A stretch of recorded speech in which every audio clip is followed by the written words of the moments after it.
굿모닝 YTN 3부 이어갑니다.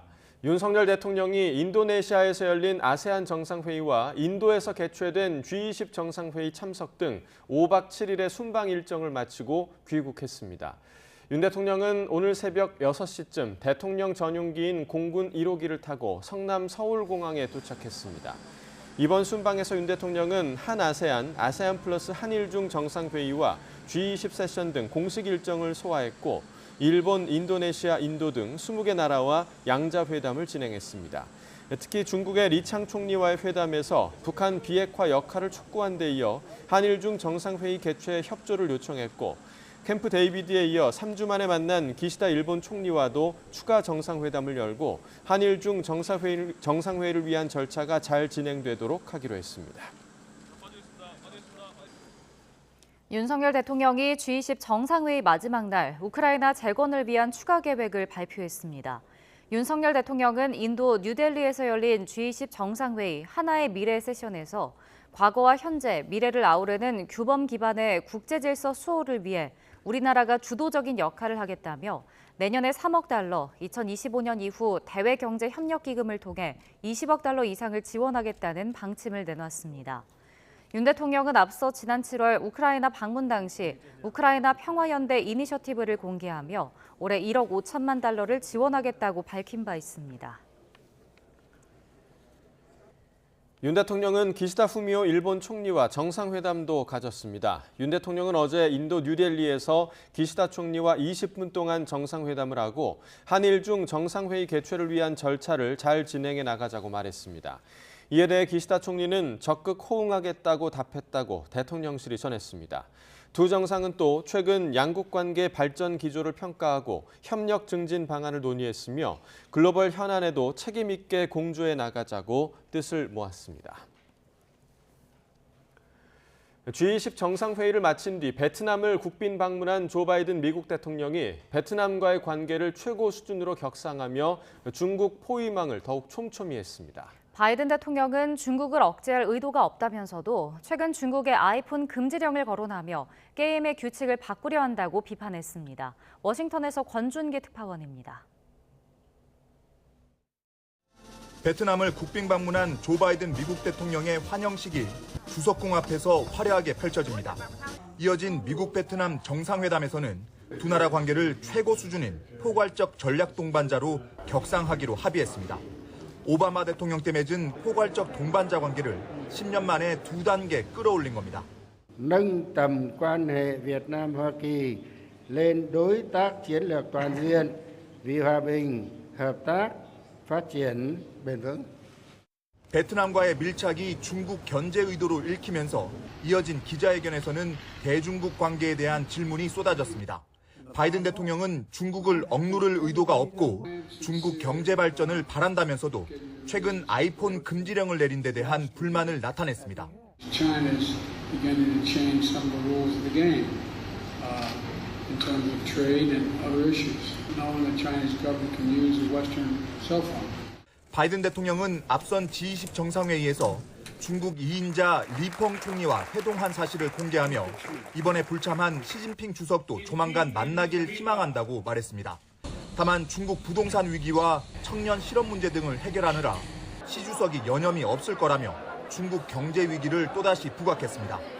안보 문제와 엮인 대중국 경제 제재를 풀 생각이 없다는 점도 분명히 했습니다. I'm not going to sell China material that would enhance their capacity to make more nuclear weapons, to engage in defense activities. 기자회견에서는 북한 김정은 국무위원장과 러시아 푸틴 대통령의 만남을 우려하는지 질문이 나왔지만 바이든 대통령은 답변하지 않았습니다. 워싱턴에서 YTN 권중입니다. 북러 정상회담의 무대가 될 거란 관측이 제기되는 러시아 블라디보스토크 동방경제 포럼이 어제 개막했습니다. 푸틴 러시아 대통령이 내일 본회의에 참석하는 만큼 북러 회담이 성사된다면 내일 열릴 거라는 전망이 우세합니다. 회담이 열린다면 우크라이나 전쟁 장기화로 무기 부족 사태를 겪는 러시아는 북한에 재래식 무기를 요구하고 북한은 식량과 에너지는 물론 군사정찰 위성과 핵 추진 잠수함 관련 첨단 기술을 러시아에 요구할 것으로 예상됩니다. 북한 시찰단으로 보이는 사람들이 북한과 러시아 접경지인 연해주 하산역을 찾았다고 일본 뉴스 네트워크 JNN이 보도했습니다. JNN은 시찰단으로 추정되는 사람들이 가슴에 북한 배지를 달고 있었으며 하산역 청소와 페인트 칠도 이뤄졌다고 전했습니다. 일본 NHK는 연해주 정부 관계자의 말을 빌려 김정은 북한 국무위원장이 오늘 전용 열차로 출발할 것으로 보인다고 전했습니다. 윤석열 대통령이 이르면 이번 주 국방부를 포함해 개각을 검토하는 것으로 전해졌습니다. 복수의 여권 관계자들은 윤 대통령이 국방부와 문화체육관광부 등 일부 부처 장관을 교체하는 방향으로 가닥을 잡았고 대통령의 최종 결심이 남아있는 상황으로 안다고 말했습니다. 국방부 장관에는 국회 국방위원회 여당 간사인 신원식 국민의힘 의원이 유력하고 문체부 장관으로는 유인촌 대통령실 문화체육특별보좌관이 거론되고 있습니다. 임종득 국가안보실 2차장과 임기훈 국방비서관이 함께 교체될 거라는 전망도 나옵니다. 민주당이 불법 대북 송금 의혹과 관련해 검찰이 오는 12일 이재명 대표의 추가 소환을 통보하자 망신주기, 정치 사냥이라고 강하게 반발했습니다. 국민의힘은 단식쇼로 수사가 지연돼선 안 된다고 비판했습니다. 김경수 기자입니다. 민주당은 검찰이 조사 시간을 끌어놓고선 정작 시간 부족을 이유로 제1야당 대표를 다시 포토라인에 세우려 한다고 발끈했습니다. 정치 검찰이 언론 플레이와 이 대표 망신 주기에만 열을 올리고 있다는 겁니다. 윤석열 정권에 대한 민심 이반이 심각해지자 또 한 번 국면 전환용 소환조사 쇼를 벌이기 위해 일단 시간이라도 끌겠다고 작정한 것입니까? 특히 검찰의 의도된 질문에 검찰이 원하는 답을 해야 했느냐고 반문하며 재소환 통보는 혐의 입증에 실패한 걸 자인한 거라고 날을 세웠습니다. 추가 소환을 언급하는 자체가 이미 검찰이 혐의 입증에 실패했다 이렇게 생각을 합니다. 국민의힘은 불법 대북 송금 의혹 관련 검찰 조사를 받을 당시 이재명 대표의 태도를 문제 삼았습니다. 이 대표가 조사 도중 건강 문제로 빨리 끝내달라고 하는 등 무소불위였다고 쏘아붙였습니다. 명분 없는 단식쇼를 벌이고 건강 이상서를 흘리며 8시간 만에 제멋대로 조사를 중단시키는 것은 사실상 수사방해입니다. 꼼수 조사, 법꾸라지 같은 거친 표현의 비난도 쏟아내며 단식이 수사와 재판 지연의 이유가 될 수는 없다고 압박했습니다.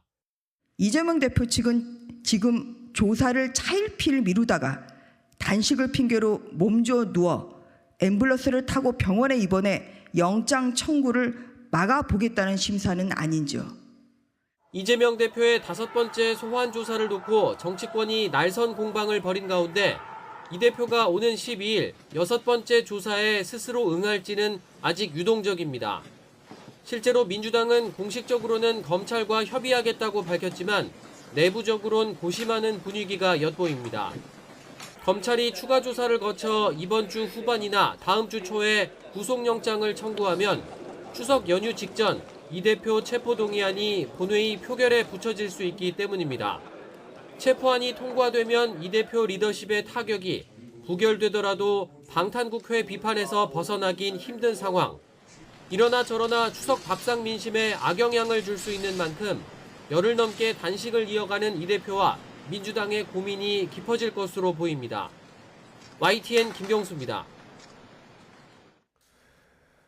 국민의힘은 대장동 사건 핵심 인물 김만배 씨의 허위 인터뷰 의혹과 관련해 문재인 정권 당시 검찰의 조력 정황이 속속 드러나고 있다고 주장했습니다. 전주의 원내대변인은 어제 논평을 통해 검찰 내 대장동 수사팀이 지난 2021년 11월과 12월 남욱과 조우형을 조사해 이른바 윤석열 커피 의혹이 사실이 아니라는 걸 이미 파악했다며 이같이 밝혔습니다. 더불어민주당은 대장동 사건 핵심 인물 김만배 씨의 허위 인터뷰 의혹의 배후가 민주당이라는 국민의힘 주장은 근거 없는 음해 공작이라고 비판했습니다. 권칠승 수석대변인은 어제 논평을 통해 윤석열 정권이 이재명 대표에 대한 조작 수사로 부족해 이제는 민주당의 공작 정치 이미지를 덮어씌우려 한다며 이같이 밝혔습니다. 박근혜 정부의 이른바 국정농단 사태에 연루된 K스포츠재단이 삼성 계열사들의 출연금 50억 원을 돌려줘야 한다는 법원의 판단이 나왔습니다.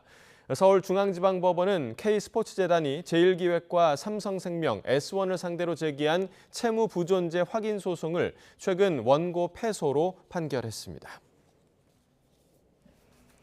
지난달 대전 신협에서 현금 3,900만 원을 빼앗아 달아났던 40대 남성 피의자가 베트남에서 붙잡혔습니다. 도박 빚 때문에 범행을 한 것으로 알려졌는데 붙잡힌 곳도 현지 카지노였습니다. 윤태인 기자가 보도합니다. 오토바이 한 대가 인도 위를 지나가고 10분가량 뒤 경찰차와 구급차가 달려옵니다. 지난달 18일 대전 서구 관저동에 있는 신협에 강도가 든 겁니다. 피의자로 지목된 40대 남성 A씨는 소화기 분말을 뿌리며 미리 준비한 흉기로 직원을 위협해 3,900만 원을 빼앗았습니다.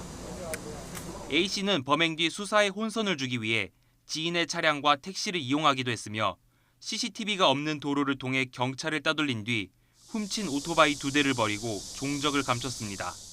이동 동선이 워낙 복잡하고 길었고 이동 수단도 여러 개를 하면서 이동을 했기 때문에 특정하는 데 좀 시간이 많이 걸렸습니다. 하지만 경찰이 A씨의 신원을 파악했을 때는 이미 A씨가 해외로 도주한 상황이었습니다. 뒤늦게야 A씨가 베트남으로 출국했다는 것을 확인한 경찰은 인터폴에 적색 수배를 요청했습니다. 결국 A씨는 해외 도피 21일 만에 어제 오후 베트남 다낭에 있는 카지노에서 현지 공안에 체포됐습니다. 경찰은 카지노에서 A씨를 본 것 같다는 현지 한인의 제보를 받고 잠복 수사를 벌여온 것으로 알려졌습니다. A씨가 빼앗아 달아난 3,900만 원은 도박과 도주 비용으로 모두 탕진한 것으로 알려졌습니다. 경찰은 A씨가 수억 원의 도박빚을 져 범행한 것으로 보고 베트남 당국과 국내 송환 절차를 논의하고 있습니다. YTN 윤태인입니다. 오는 25일부터 의식이 없는 환자의 수술을 시행하는 의료기관은 수술실에 반드시 CCTV를 설치해야 합니다. 의사단체는 진료를 위축시킨다며 헌법소원으로 맞섰고 환자단체는 실효성 없는 법이라고 반발하고 있습니다. 보도에 김혜은 기자입니다. 지난 2016년 턱 수술을 받다 과다출혈로 숨진 권대희 씨. 이 사건을 계기로 수술실 CCTV를 의무화하는 이른바 권대희법이 생겼습니다. 집도의가 아닌 의료진이 수술을 이어가는 이른바 대리수술을 막겠다는 겁니다. 이 법은 유예기간 2년을 거쳐 오는 25일부터 본격적으로 시행에 들어갑니다. 전신 마취 등으로 의식이 없는 환자를 수술하는 수술실에는 반드시 CCTV를 설치해야 하고 환자나 보호자가 요청할 경우에는 촬영해야 합니다. 보건복지부는 법 시행을 앞두고 최근 CCTV 가이드라인을 의료기관에 배포했습니다. 하지만 의사단체는 오히려 헌법 소원으로 맞서며 강하게 반발했습니다. 집중력 제어와 과도한 긴장감을 유발하여 수술 환경이 악화되고 결국 의료진으로 하여금 방어 진료에 나서게 되고 이는 고스란히 국민분들께 피해가 가게 될 것입니다. 사건 발생 7년 만에 수술실마다 CCTV를 달게 됐지만 환자들도 불만입니다. 환자 측에서 CCTV 촬영을 요청해도 응급한 수술이나 전공의 수련 목적 등 6가지 예외 조항이 있기 때문입니다. 영상을 30일만 보관하도록 한 것도 지나치게 짧다는 지적입니다. 사건을 이제 진행을 하다 보면은 절차가 있잖아, 그죠? 영상 신청을 하는 절차도 있을 거고 어떤 절차를 진행하다 보면 절차 기다리는 사이에 30일은 금방 지나갈 수 있고 그래서 30일은 많이 짧고 최소한 90일은 보존을 해야만이. 복지부는 일단 CCTV 설치 의무를 시행하면서 촬영 수요나 실제 의료기관 부담 등을 살펴보고 조정해 나가겠다고 설명했습니다. YTN 김혜은입니다. 오늘부터 2024학년도 대학 입시 수시 원서 접수가 시작됩니다. 4년제 일반대학교는 오늘부터 오는 15일까지, 전문대학교는 다음 달 5일까지 수시 1차 전형 접수를 진행합니다. 서울대와 고려대, 경희대는 13일, 연세대와 건국대, 이화여대는 14일에 다른 대학보다 일찍 수시 지원을 마감합니다. 건축 자재비 등 공사비와 인건비 인상에 따라 3.3제곱미터당 서울 아파트 분양가가 4천만 원까지 치솟고 있습니다. 분양가 고공행진에도 완판 행렬이 이어지며 청약시장은 뜨거워지고 있습니다. 보도에 이동우 기자입니다. 서울 동작구 상도동에 770여 가구 규모로 짓고 있는 아파트. 전체 가구를 일반 분양하는 데다 후분양 단지여서 내년 3월이면 입주할 수 있습니다. 3.3제곱미터당 4천만 원에 육박할 정도로 비교적 분양가가 비싼 편이지만 1순위 경쟁률만 14대 1에 이를 정도로 흥행에 성공했습니다. 저희 사업지는 771세대가 일반 분양으로 로얄층에 당첨될 확률이 상당히 높습니다. 또한 내년 3월 입주로 전매가 가능한 상품이기 때문에 관심도가 상당히 높았던 것 같습니다. 최근 분양한 서울 아파트의 3.3제곱미터당 분양가는 4천만 원 전후까지 올랐지만 대부분 높은 경쟁률을 기록하며 완판됐습니다. 전문가들은 입주 시점에는 공사비 인상 등 영향으로 분양가가 더 올라갈 것이라는 인식이 수요자들 사이에 퍼져 있기 때문이라고 분석합니다. 공사비와 인건비 인상, 고금리 기조 유지, 품질 관리 등으로 분양가 추가 상승이 불가피한 상황입니다.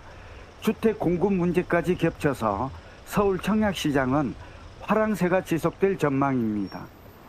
실제로 서울 아파트 평균 분양가는 3.3제곱미터당 3,700만 원을 넘기며 5개월 만에 44%나 올랐습니다. 지금까지 가장 비싼 분양가는 최근 입주하고 있는 서울 서초구 반포동 레미안 원베일리로 3.3제곱미터당 5,600여만 원이었습니다. 하지만 최근 공사비와 인건비 급등에 따라 강남권에서 6천만 원을 넘어서는 것은 시간 문제라는 전망입니다. 결국 아파트 분양가 급등이 이어질 경우 수요자들의 부담이 커지는 만큼 정부 차원에서 특단의 대책이 필요하다는 지적입니다. YTN 이동호입니다. 지진 사흘째를 맞은 모로코의 인명 재산 피해가 눈덩이처럼 불어나고 있습니다.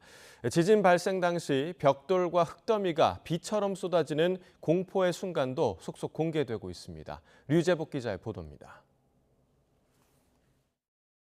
무너지는 담장 사이로 한 남자가 내달립니다.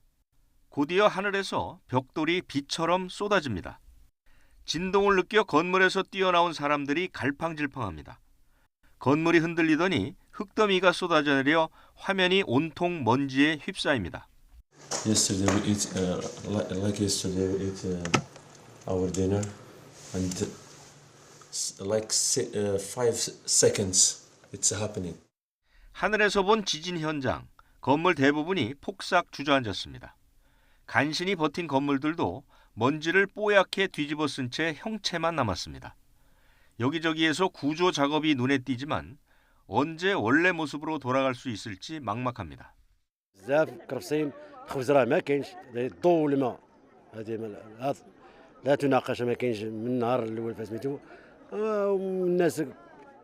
악몽 같던 며칠을 뒤로 한 채 비행기에 오르는 관광객들.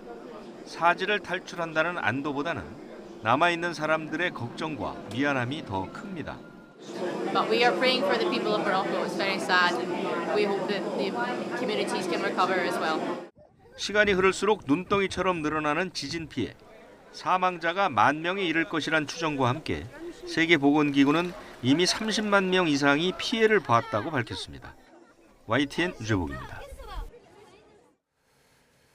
모로코 지진 피해 현장에서는 한 명이라도 더 구조하기 위한 필사의 수색 작업이 이어지고 있습니다. 하지만 생존을 기대할 수 있는 골든타임이 가까워져 오면서 생존자들의 애를 태우고 있습니다. 기정훈 기자가 보도합니다. 형체를 알 수 없는 잔해 속에서 또 한 명의 희생자가 실려 나옵니다. 군까지 동원해 실종자를 찾고 있지만 사고 후 이미 3일째. 시간이 지날수록 초조해집니다.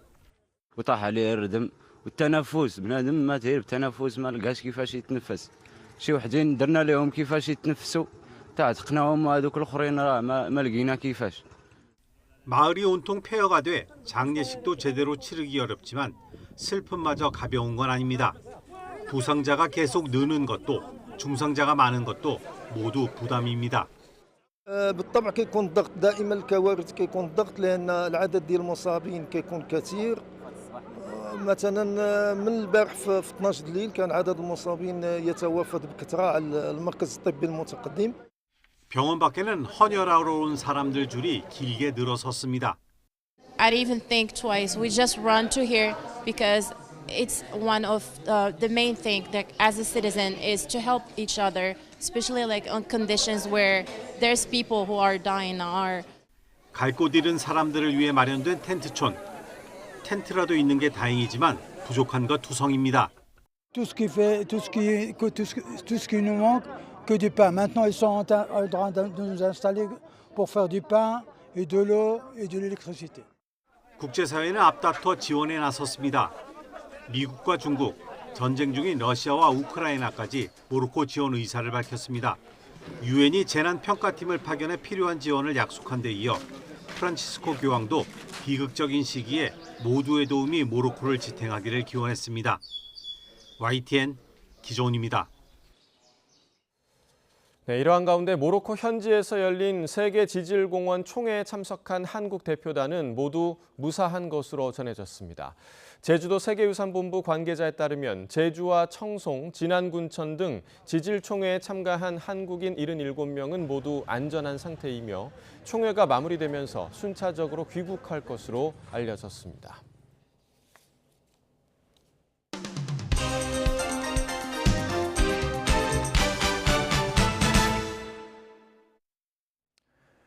(9월 11일) 월요일입니다. 굿모닝 브리핑 시작합니다. 자, 오늘 볼 첫 번째 기사는 조선일보입니다. 돌아온 유커와 함께 관광버스 불법 정차도 돌아왔다라는 제목이죠. 그 아래 사진이 한 장 실려 있는데요. 서울 중구의 한 백화점 앞 도로, 관광버스들이 줄지어서 불법 정차를 하고 있는 모습이 보입니다. 유커들이 안에서 쇼핑을 하고 있는 동안 한두 시간 정도 이렇게 차를 세워두고 기다리고 있는 건데요. 인근 인도를 지나는 시민들은 매연 때문에, 또 차도를 지나는 운전자들은 교통체증 때문에 불편을 호소하고 있습니다. 민원이 계속 이어지면서 서울시도 단속에 나서곤 있지만 시 측은 과태료가 적고 규정상 한 번 단속하면 2시간 내에 다시 단속할 수 없기 때문에 실효성이 높진 않다고 말하고 있습니다. 그래서 과태료를 인상하는 방안을 경찰청에 건의하고 있다고 했고요. 또 당장 중국 연휴를 앞두고 서울 주요 관광지 인근에 관광버스 주차 공간을 더 만들겠다는 계획을 갖고 있다고 전했습니다. 다음 볼 기사는 동아일보입니다. 어제 9월 10일은 세계 자살 예방의 날이었는데요. 기자가 자살 유발 정보 모니터링에 참여해보고 쓴 기사가 실려 있었습니다. 여기서 말하는 자살 유발 정보란 자살을 부추기거나 이를 돕는 데 활용되는 정보를 말하는데요. 구체적으로 함께 목숨을 끊을 사람을 모집하거나 자살의 구체적인 방법을 제시하고 자살 위의 물건을 판매하는 내용 등이 해당됩니다. 기자가 SNS에 자살 관련 은어를 검색하자 자살 유발 정보가 담긴 글을 어렵지 않게 찾아볼 수 있었다고 합니다. 신고를 하면 정부가 해당 사이트에 글 삭제를 요청하게 되는데 삭제 권한이 각 사이트 운영자에게 있다 보니까 삭제를 하지 않더라도 처벌할 수단은 없다고 합니다. 그래서 신고된 글이 실제 삭제까지 이어지는 비율은 27%에 불과했고요. 그마저도 상당한 시간이 걸렸습니다. 신고된 글의 삭제가 지연되는 동안 더 많은 새로운 자살 유발 정보 글이 올라왔는데 기자는 이런 모습을 보고 마치 끝이 없는 싸움을 하는 듯 했다고 표현했습니다. 일각에선 자살 유발 정보도 불법 촬영물과 마찬가지로 심각성과 시급성을 고려해서 서면 심의 대상으로 포함시키면 지금보다 더 신속하게 차단할 수 있을 거라는 의견도 내고 있습니다. 자, 다음은 한겨레 일면 기사입니다. 농어촌 외국인 요양보호사의 영주권 추진이라는 제목이 보이죠. 복지부가 현재 법무부의 제안에서 추진 중인 내용인데요. 인구 감소 지역에서 요양보호사로 일한 외국인에게 근무 기간에 따라서 최대 영주권 비자 신청 자격을 주는 방안이 검토되고 있습니다. 이르면 올해 안에 시행될 걸로 보이는데요. 이렇게 농어촌 외국인 요양보호사 도입에 나선 이유는 그 다음 면을 보면 알 수 있습니다. 자, 다음 면 한번 보시죠. 자, 다음 면을 보면 지도가 하나 실려 있습니다. 지역별로 활동 중인 요양보호사 분포가 나와 있는데 여기서 조금 붉게 표시된 곳이 바로 평균 이상 요양보호사들이 활동하는 지역입니다. 멀리서도 알 수 있겠지만 주로 수도권이나 대도시라는 걸 볼 수 있고요. 반면에 그 외 지역에는 요양보호사가 많이 부족하다는 걸 확인할 수 있습니다. 또 전국 요양보호사의 나이는 60대가 50.3%로 가장 많았고 50대가 30.8%, 70대가 12%로 뒤를 이었습니다. 또 20대와 30대는 단 1%, 40대는 6%에 그쳤습니다.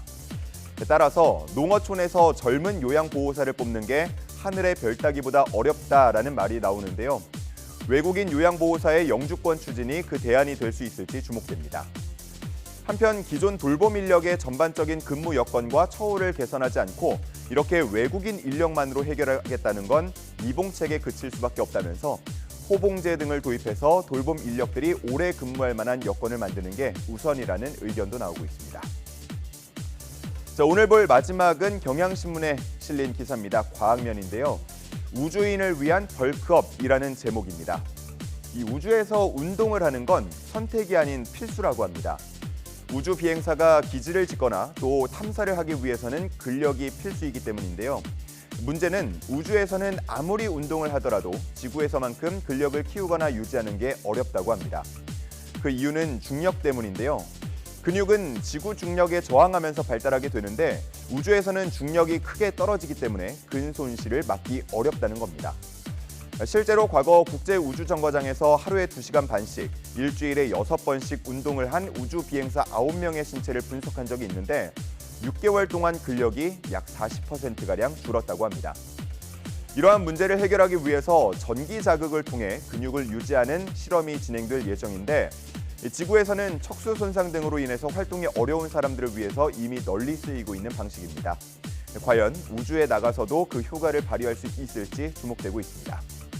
역시나 6개월 동안 우주인의 근육 변화를 기록할 예정인데 이 제목에서 본 것처럼 우주인을 위한 벌크업에 성공할 수 있을지 기대됩니다.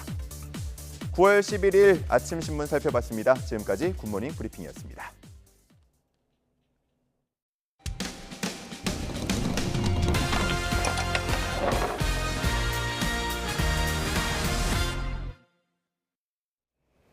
수업이 한창인 교실 위층에서 증축 공사가 진행되고 있는 중학교가 있습니다. 학생들은 수업에 지장이 있을 뿐만 아니라 자재가 떨어지거나 비가 새 안전이 우려된다고 말합니다. 과밀학급 대비가 부족했다는 학부모 비판까지 나오지만 학교와 교육당국은 안전에 문제가 없고 증축은 불가피했다는 입장입니다. 임혜진 기자입니다. 경기 평택 청북 신도시에 있는 중학교입니다. 학교 건물이 온통 철제 구조물로 둘러싸인 가운데 꼭대기층에서는 작업이 한창입니다. 지난 7월 말부터 4층짜리 건물을 5층으로 올리는 공사가 진행되는 겁니다. 4년 전 이미 한 차례 증축했는데도 학급당 학생 수가 30명 수준으로 정원인 28명을 넘어섰기 때문입니다. 나아가 오는 2025년엔 학생이 200명 가까이 더 늘어날 거란 예측도 나옵니다. 공사는 최소 내년 2월까지 이어지는데 그때까지 1,000명 넘는 학생들은 공사장 아래에서 수업을 받아야 합니다. 공사 소음 탓에 수업에 집중하기 어려운 건 물론 자재가 떨어져 유리창이 깨지고 비가 오면 물이 새는 등 안전까지 우려되는 상황입니다. 엄마 뭐가 들들들들들 하고 막 교실이 약간 흔들리는 것 같은 기분이 들고 엄마 이렇게 느낌에는 이 앞에 있는 아파트보다 우리가 약간 기울어진 느낌이 들어. 학부모들은 학교와 교육청의 안전 조치와 안내가 부족하다고 분통을 터뜨립니다. 또 인근 삼성전자 공장 건설이 시작된 지난 2015년을 기점으로 학생 수 증가가 불보듯 뻔했지만 대비가 부실했다고도 지적합니다. 인근 학교가 있어서 그 학교가 좀 멀다 보니 거기가 폐교 위기까지 갔었던 학교인데 일시적인 과밀화 해소로 그냥 그쪽에다가 학교 이제 아이들이 통학할 수 있는 버스를 이제 그러니까 뭐 일시적으로 1년이든 뭐 이거를 해서 그러면 그거를 좀 해소를 하고. 학교 측은 공사 발주부터 관리 감독을 모두 교육청이 맡는다면서도 교사들이 수시로 안전지도를 하고 있다고 밝혔습니다. 저는 일과 중에 학년별 안전지도를 지금 하고 있는데 07시 30분부터 09시까지 학교장, 교감, 학생안전부장 여기서 안전사고 발생 위험 요소 확인을 위해서 매일 순찰을 실시하고 있고요. 교육청도 방수포를 씌우는 등 노력했는데도 누수가 생긴 건 유감이지만 공사는 안전하게 이뤄지고 있다는 입장입니다. 또 예상보다 학생 수가 2배 넘게 유입됐는데 2027년 이후로는 다시 감소해 학교를 새로 지을 수는 없고 학교 용지도 없어 증축이 불가피하다고 설명합니다. 민원이 잇따르자 소음이 심한 일부 작업은 휴일에 하기로 했습니다. 하지만 공사가 끝날 때까지 불안이 쉽사리 해소되긴 어려울 전망입니다. YTN 임혜진입니다. 내년이면 한국은 65세 이상 노인 인구가 1,000만 명을 넘어가는 나라가 됩니다. 의료기술의 발달로 건강한 황혼기를 맞았는데도 정작 어르신들은 할 게 없고 마음 편히 있을 공간조차 많지 않다고 하소연합니다. 보도에 강민경 기자입니다. 평일 이른 아침인데도 매표소 앞에 줄이 길게 늘어서 있습니다. 서울 종로구에 있는 이 영화관의 표값은 단돈 2,000원. 추억의 옛날 영화를 상영하는 데다 일주일에 한 번씩은 어르신 맞춤형 놀이 프로그램도 진행해서 인기가 많습니다. 고민 있으세요?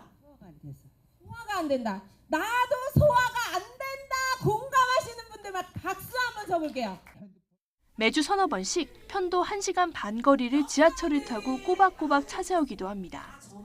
이유를 묻자 쓸쓸한 답이 돌아옵니다. 할 게 없어. 나이 먹어가지고 노래하고 춤추고 그러니까 보기 좋잖아. 그러니까 수원서 여기까지 오지. 올해 기준 65살 이상 노인은 950만 명. 대한민국 전체 인구의 18% 이상을 차지합니다. 또 평균 기대 수명은 83살로 은퇴 이후 20년 넘는 시간이 주어지는 셈입니다. 그러나 한국 사회에서 이른바 건강한 노인이 설 자리는 많지 않습니다. 키오스크로 주문받는 가게는 점점 늘고 어르신들을 위한 문화 공간은 사라지면서 서울 전체가 마치 노시니어 존처럼 느껴진다는 지적입니다. 원래 저도 커피를 좋아하고 빵 같은 거 이런 거 좀 좋아해서 그런 저기를 좀 주로 가는 편이에요. 혼자는 못 가죠. 왜 못 가세요? 아니 근데 혼자는 간다는 게 쉽지가 않고 이제 애들이 가는데 데리고 가면 따라가게 되고. 그냥. 동네 곳곳에 있는 양로원이나 노인 복지시설은 영 내키지 않는다는 목소리도 있습니다. 보통 요양과 돌봄에 초점을 맞추다 보니 다양한 취미와 사회생활을 자유롭게 누리고 싶어하는 건강한 어르신들에겐 어울리지 않는 겁니다. 복지관이나 이런 데는 안 가시는 예, 안 가요. 거기는 그런데. 왜 안 가세요? 그것도 중요해요. 아니 저기 나는 소리를 오랫동안 했어요. 그래서 그동안에 상도 많이 받았어요. 여기는 이제 여가 활동으로 시간 보내기도 좋고 그래서 여기로 와요. 내년 대한민국의 65살 이상 인구는 사상 처음으로 1,000만 명을 넘길 전망입니다. 어르신들이 그냥 편안하게 내가 이용하고 싶은 공간에서 이용할 시간에 맞춰서 할 수 있는 공간, 이런 것들이 좀 필요하지 않을까 싶어요. 인생의 황혼기에 접어든 어르신들이 건강한 신체로 행복한 노년을 즐길 수 있도록 여가 사각지대를 메꿀 방안이 필요해 보입니다. YTN 강민경입니다.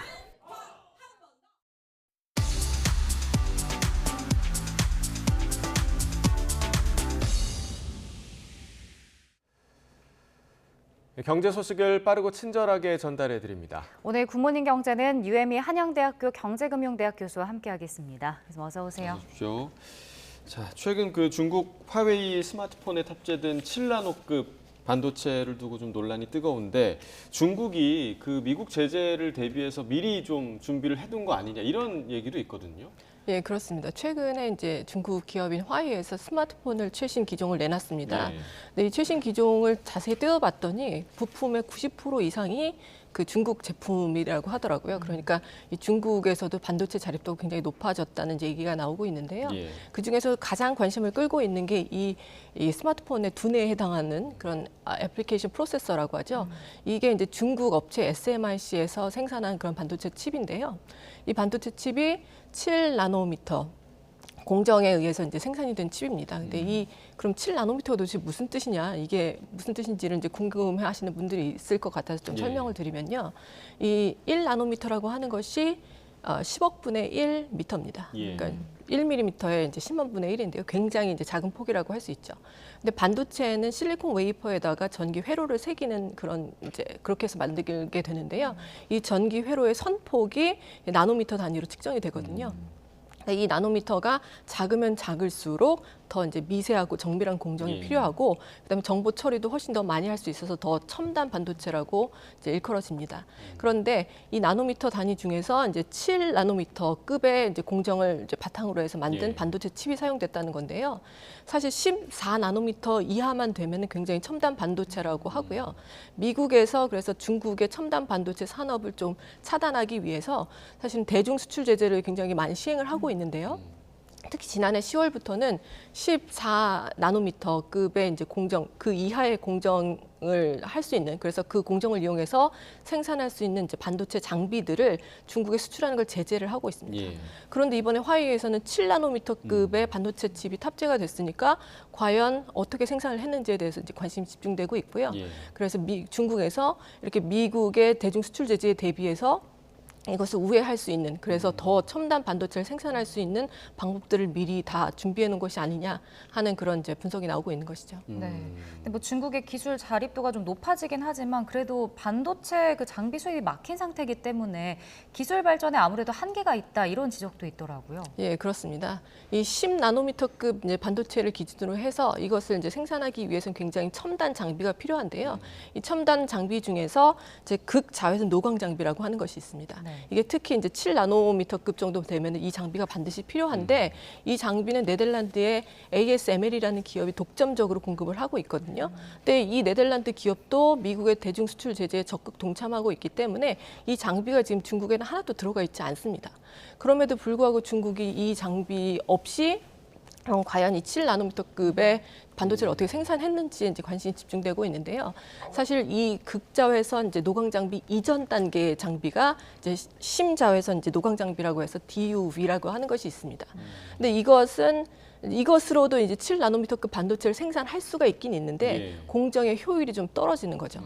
그래서 이제 반도체를 생산했을 때 불량품이 좀 많아지고 이제 합격품의 비율이 점점 줄어드는 거죠. 따라서 효율이 줄어들면 당연히 그 생산 원가가 올라가지 않겠습니까? 그럼 이렇게 생산 원가가 올라가는데 그럼 어떻게 이제 적당한 가격에 스마트폰을 만들 수 있느냐는 예. 것이죠. 그래서 중국 정부에서 굉장히 많은 보조금을 지급하고 있다라는 그런 얘기가 나오고 있는데요. 아무튼 이 EUV라는 첨단 장비가 없이는 계속해서 더 첨단 반도체를 만들기는 좀 어렵기 때문에 현재 7나노미터급이 최대치가 아니냐 하는 그런 분석도 나오고 있는 상황입니다. 그러면 아까 그 말씀해 주신 우회 경로라는 게, 그러니까 2020년 전에 뭔가 장비를 수입했을 가능성도 있다, 뭐 이런 얘기로 해석할 수 있는 건가요? 사실은 이 그전 단계 장비라고 하는 DUV 장비를 TSMC 대만 업체에서 예. 사실은 예전에 2010년대 중반에 많이 사용을 했었습니다. 그런데 더 첨단 반도체로 넘어오면서 더 이상 그 장비를 사용할 수 없기 때문에 이제 새로운 장비로 넘어오게 됐는데요. 그 당시에 그 DUV 장비를 이용해서 생산에 참여했었던 그 TSMC 그 업체에서 근무했었던 사람들을 많이 스카우팅을 해서 그 당시에 기술을 좀 복원을 해가지고 한 것이 아니냐 하는 분석이 나오고 있는 상황이죠. 네. 이제 우리 기업엔 또 어떤 영향을 미칠지가 궁금해지는데 중국 현지에 공장을 둔 삼성전자나 SK하이닉스는 우려가 클 수밖에 없을 것 같아요. 예, 그렇습니다. 특히 이번에 그 화웨이의 그 스마트폰에서요, SK하이닉스가 생산한 이제 예. D램하고 낸드 플래시가 발견이 됐거든요. 따라서 대중 수출 제재에 적극적으로 동참하고 있는 SK하이닉스의 D램이 왜 거기에서 발견이 됐는지에 대해서 이제 조사가 들어가게 돼 있는데요. 사실은 이 중국의 이 반도체, 첨단 반도체를 생산할 수 있는 장비를 반입하는 걸 금지하고 있기 때문에 중국의 공장을 둔 SK하이닉스나 아니면 삼성전자 같은 경우는 사실 타격이 클 수밖에 없습니다. 사실 지난해 10월부터 이 14나노미터급 이하의 반도체를 생산할 수 있는 장비를 중국에 들여올 수가 없기 때문에 이미 그 장비가 들어가 있겠죠. 지금 이제 중국 생산 설비 안에. 예. 그러면 이제 중국에서 그 생산하고 있는 이제 SK하이닉스나 삼성전자는 어떻게 해야 되냐 했을 때 그 조치를 사실은 1년간 유예해줘서 올해 10월까지는 계속해서 생산하는데 별 문제가 없었습니다. 그런데 이 유예 조치를 조금 더 연장할 것을 검토하고 정부에서도 그걸 요청하려는 상황이었는데 지금 이런 사태가 터지면서 그 유예가 과연 될 것인가, 연장이. 이런 부분에 대해서도 우려가 커지고 있는 상황입니다. 네. 지금 이 상황 속에서 이제 불똥이 튄 게 그 미국 내 이제 애플이잖아요. 그래서 이번 주에 그 최신형 아이폰 공개를 앞두고 있는데 중국 당국의 규제라는 악재를 지금 눈앞에 뒀습니다. 예, 그렇습니다. 12일에 이제 아이폰 최신형 모델이 공개가 되는데요. 최근에 중국에서 공무원들 대상으로 해서 이 외국산 기기, 특히 아이폰 같은 외국산 기기를 업무용으로도 사용하지 말고 그 업무하는 공간에도 가져오지 말라 하는 그런 지침이 내려졌습니다. 근데 이 아이폰은 사실 중국에서 수입산 이제 휴대폰 중에서는 매출 1위거든요. 그리고 애플이 중국에서 올리는 것이 전체 매출이 한 19% 정도가 됩니다. 네. 근데 이제 우리 기업 같은 경우도 애플에 부품을 공급하는 기업들이 좀 있잖아요. 예기치 못한 난관에 좀 부딪힌 거 아닌가요? 영향을 받을 것 같은데요. 그렇습니다. 이제 신규 이제 아이폰 모델이 공개가 되면서 굉장히 이제 매출이 크게 오를 것으로 기대를 하고 있었는데 이 애플의 부품을 공급하는 국내 여러 가지 기업들도 사실은 이 애플이 중국 시장에서 타격을 받으면은 같이 타격을 받을 수밖에 없는 상황입니다. 네, 자 그리고 이제 국내 채용 이야기를 좀 해보면 올해 하반기에 대기업 3곳 중 2곳이 채용 계획이 없다 이렇게 지금 밝혔습니다. 고용 한파가 좀 계속되는 느낌인데 올해 유독 좀 심한 것 같아요. 예, 그렇습니다. 이번에 이제 하반기 채용 계획에 대해서 설문을 진행해 봤더니 이제 매출 500대 기업에 대해서 설문을 진행한 것인데요. 즉 3분의 2 정도가 채용 계획이 없거나 아니면은 채용 계획을 아직 확정하지 못했다고 했는데요. 채용 계획을 확정한 기업들도 작년에 비해서 고용 계획이 이제 더 늘어날 것인지 아니면 유지할 것인지 감소할 것인지를 살펴봤더니 고용을 이제 줄이거나 아니면 그냥 유지하는 수준에서 멈추겠다는 기업이 대다수였거든요. 이렇게 대기업이 이제 고용 계획이 그렇게 많이 활성화되지 않은 이유를 한번 물어봤더니 긴축 재정에 돌입했다라는 그런 대답이 굉장히 많았습니다. 왜냐하면 수익성이 앞으로 좀 악화될 것으로 전망이 되고 그다음에 여러 가지 경영의 불확실성이 커졌기 때문에 이런 불확실성 하에서 긴축적인 경영에 돌입할 수 없다는 것이 가장 큰 이제 이유를 꼽히고 있는데요. 여기에다가 이제 고금리가 계속해서 지속이 되고 있고요. 그다음에 원자재 가격도 상승하기 때문에 비용을 좀 절감하려는 노력도 해야 돼서 고용을 크게 줄일 수밖에 없는 상황이라는 얘기입니다. 그러니까 4대 기업을 보면 삼성만 하반기에 공채 계획이 있는데 말씀해 주신 긴축 경영 말고도 기업들이 좀 대규모 채용을 꺼리는 이유가 또 있을까요? 이게 좀 추세적인 이유도 있을 것이고요. 경기에 관련된 부분도 있을 텐데요. 추세적인 부분을 살펴보면 우리가 이제 평생 직장이라는 개념이 이제 예전에는 많이 있었는데 지금은 그런 개념이 희석되고 있거든요. 2021년에 교육부하고 한국교육개발원이 같이 이제 조사한 바에 따르면 이 대졸 취업자 중에서 한 10명 중에 4명 정도는 3년 이내에 이직을 한다고 합니다. 이직률이 굉장히 높다는 것이죠. 그렇다면 대기업에서는 대규모 공채를 뽑아놔도 이 중에 40% 정도는 다른 기업으로 이직을 할 수 있으니까 이 대규모 공채를 통해서 계속해서 연수를 시키고 트레이닝을 시켜서 계속해서 평상 직장으로 가져간다는 그런 것은 오히려 비용이 좀 낭비되는 측면이 있는 것이죠. 따라서 대규모로 고용을 하기보다는 그때그때 필요한 직종에 대해서 수시로 채용하는 그런 식으로 이제 고용의 트렌드가 좀 바뀌어가고 있고요. 여기에 덧붙여서 국내는 좀 고용시장이 경직성이 크지 않습니까? 특히 해고라든지 이런 부분에 대해서. 그러면 경기가 안 좋을 때는 좀 해고를 하고 경기가 좋을 때는 고용을 늘리고 이런 식으로 탄력적으로 조정을 하기가 좀 어려운 거죠. 그러면 내가 경기가 안 좋았을 때 해고가 어려우면 아예 좀 고용 규모를 줄일까 하는 생각을 하게 되기 때문에 대규모 고용이 조금 이제 줄어드는 그런 추세를 가고 있다고 볼 수가 있겠습니다. 자, 부동산 PF 이야기도 좀 해보겠습니다. 올해 2분기에 저축은행 상위 5곳의 부동산 PF 부실이 급등한 것으로 나타났습니다. 정부가 관련 대응 지금 강화하고 있는 움직임이죠? 예, 그렇습니다. 정부에서 지금 이제 부동산 PF의 연체율이 높아지고 있기 때문에 민관 합동 PF 조정위원회라는 것을 이제 다시 출범을 시키려고 하는데요. 이게 이제 2008년 금융위기 이후에 2012년, 13년에 국내 부동산 시장이 굉장히 안 좋았습니다. 그때 이 부동산 시장 침체에 대응하기 위해서 운영을 했던 적이 있는데요. 이걸 다시 이제 도입을 한 건데 이 부동산 프로젝트 파이낸싱의 연체율이 저축은행과 같은 이제 제2금융권 중심으로 굉장히 크게 오르고 있거든요. 특히 6월 말 기준으로 저축은행 같은 경우는 4%가 좀 넘는 수준인데 이게 지난 12월 말만 해도 2%대였어요. 거의 6개월 만에 이제 2배가 된 수준이거든요. 그래서 이걸 이제 출범을 했는데 사실 2월부터 금융당국에서 대주단 협약이라는 것을 체결한 바가 있습니다. 이게 뭐냐면 부동산 프로젝트 파이낸싱에 대출을 해준 금융회사들이 단을 구성하는 거죠. 대주단을 구성해서 여기에서 어느 정도 협의가 이루어지면 이 프로젝트 파이낸싱에 뭐 채무를 조정해 준다든지 아니면 대출 만기를 연장해 준다든지 하는 것을 하는 건데요. 근데 이거는 기존에 있던 사업을 계속해서 추진하는 조건 하에 이제 채무만 조정을 해주는 것이거든요.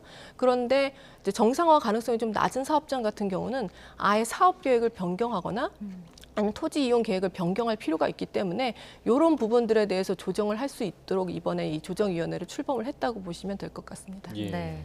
자, 끝으로 이번 주 주요 경제 일정도 살펴보겠습니다. 자, 먼저 국내 일정은 뭐가 있나요? 예, 국내에는 이제 8월 고용 동향과 금융시장 동향이 발표가 되는데요. 고용 동향은 이제 취업자 수가 얼마만큼 증감했을지를 이제 살펴보는 건데요. 지난 7월 달에는 사실은 굉장히 일용직의 취업자 수가 많이 줄었습니다. 네. 이제 날씨의 영향이 굉장히 컸죠. 그래서 이번에 취업자 수 증감이 어떻게 될지가 반등할지 아니면 계속해서 감소할지가 좀 관건이고요. 금융시장 동향은 뭐 기업의 자금 동향이라든지 아니면은 이제 가계대출을 살펴보는데요. 특히 은행권 가계대출이 최근에 이제 가계대출이 반등을 했기 때문에 얼마만큼 늘어났을지 아니면은 뭐 줄어들었을지 이런 부분을 좀 관심 있게 지켜보면 좋을 것 같고요. 재정 동향도 이제 곧 발표가 될 예정입니다. 네.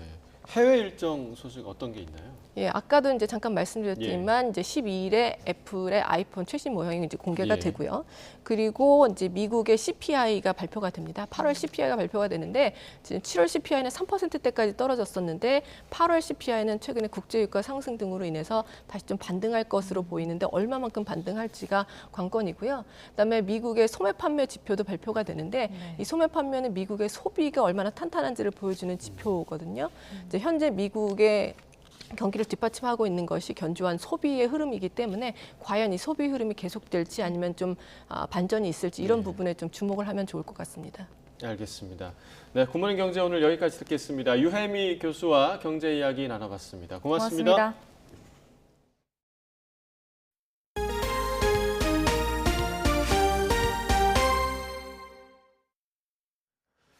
비수도권에서 열리는 유일한 오페라 축제인 대구 국제 오페라 축제가 다음 달 화려한 막을 올립니다.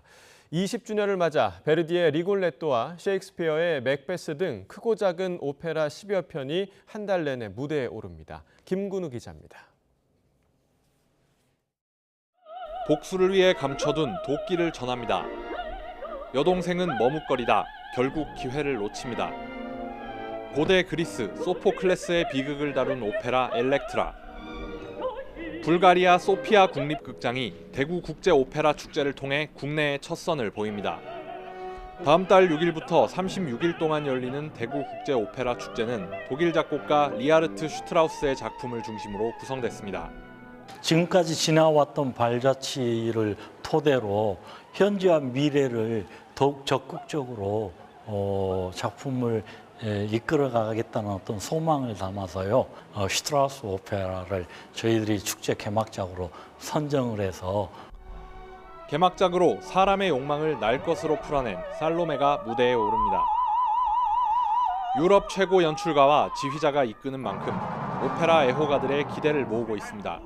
Strauss isn't interested in this moral problem. He just takes this difficult situation and evolves it into a psychological drama. So don't be afraid of something disturbing on stage or disturbing in the contents of this piece. 올해 20번째인 축제는 개최지인 대구와 경북을 배경으로 한 다양한 창작 오페라를 선보이고 지역 음악인과의 협업도 진행합니다. 또 성악가들의 갈라 콘서트 등 다양한 공연이 마련됐고 축제 기간 대구 곳곳에서 프린지 공연이 열립니다. YTN 김근우입니다. 몽골의 수도 울란바토르에서 150km 떨어진 조용한 탄광 마을에 대한항공 숲이 있습니다. 이 광산에서 날아온 분진과 모래뿐이던 사막에 나무를 심기 시작한 지 올해로 벌써 20년, 여의도공원 2배 면적의 울창한 숲이 생겼습니다. 영상으로 함께 보시겠습니다. 수평선 너머로 숲이 끝없이 펼쳐져 있습니다. 한때 몽골에서 소비되는 석탄 생산 절반 이상을 담당하던 대표적인 탄광 도시였던 곳입니다. 바람만 불면 도시가 분진과 먼지로 뒤덮이던 이곳에 대한항공은 2004년부터 나무를 심기 시작했습니다. 우리나라까지 날아오는 황사 피해를 조금이라도 줄이기 위해서입니다. 잘 자란 포플러 나무 한 그루는 먼지 30kg을 흡수해 방풍림 역할을 하고 또 사막화도 막아줍니다. 대한항공 직원들이 한 땀 한 땀 심은 나무가 벌써 12만 5천여 그루. 가장 오래된 나무는 아파트 3층 높이를 넘어섰습니다. 면적은 여의도 공원 2배 크기에 달합니다. 20년간의 노력으로 울창해진 대한항공 숲은 우리나라와 몽골 간 우호적인 관계를 보여주는 대표적인 기업의 사회공헌 활동으로 꼽힙니다. 대한항공은 앞으로도 사막화를 막기 위해서 인근에 또 다른 숲을 조성할 계획입니다. 미국 정치권에서 고령 정치인 문제를 둘러싼 논란이 이어지고 있습니다. 정신 감정을 해야 한다거나 선출직은 모두 나이를 제한하자는 주장까지 나오고 있습니다. 내년 대선을 앞두고 벌어지는 논란이어서 표심에 결정적인 영향을 줄지 관심입니다. 보도에 유재용 기자입니다. Did you hear the question, Senator? Running for re-election in 2026? 90살의 다이앤 파인스타인 상원 의원도 입원과 퇴원을 반복하면서 업무를 제대로 하지 못하고 있습니다. 80살인 바이든 대통령도 숨진 의원을 공개석상에서 찾는 등 잦은 이상 행동으로 그때마다 치매설에 시달리고 있습니다. Senator Booker, Representative Jackie, are you here? Where's Jackie? I didn't think she was going to be here. 미국 상하원에는 맥코넬 파인스타인 외에도 83살의 낸시 펠로시 전 하원의장 등 80대 이상이 20명이 넘는 등 고령화가 심화하고 있습니다. 이런 모습에 특정 연령 이상의 모든 정치인은 정신감정을 받게 하자는 주장까지 제기됐습니다. I said every politician over 75 years old should be required to take a mental competency test. 미국 내 여론은 아예 정년이 없는 선출직들의 입후보 연령이나 정년을 정하자는 데 적극 찬성하고 있는 분위기입니다. The poll finds that about 2/3 of Americans say they would support age limits for candidates running for president along with U.S. House and Senate. 이런 분위기는 80살 바이든 대통령의 재선 가도에 심각한 부정 요인이 되고 있으며 78살의 트럼프 전 대통령도 부담을 안게 됐습니다. 하지만 국정 운영에 있어서는 풍부한 경험과 연륜이 중요하고 투표 때는 여러 요인이 작동한다는 반론도 만만치 않아 이런 분위기가 최종 표심으로까지 이어질지는 미지수입니다. YTN 유재용입니다. 월요일 출근길 오늘도 큰 일교차에 대비해서 얇은 겉옷 하나 챙겨주셔야겠습니다. 현재 서울 기온은 23.1도, 대구는 20.8도 등 선선하게 출발하고 있는데요. 하지만 낮에는 기온이 10도 안팎으로 크게 오르겠고 오늘 서울 낮 기온 30도, 대구는 31도까지 오르면서 한낮에는 여전히 날이 뜨겁겠습니다. 큰 기온 변화에 면역력이 약해지기 쉽습니다. 환절기 질환에 걸리지 않도록 각별히 주의해 주시기 바랍니다. 현재 내륙 하늘에는 구름만 다소 지나고 있지만 울릉도 독도에는 호우주의보가 내려진 가운데 시간당 10mm 안팎의 다소 강한 비가 내리고 있습니다. 전남 남해안과 제주도에도 약한 비가 오락가락 이어지고 있는데요. 전남 동부 남해안과 울릉도 독도는 오전까지, 제주 동부는 오후까지 비가 내린 뒤 그치겠습니다.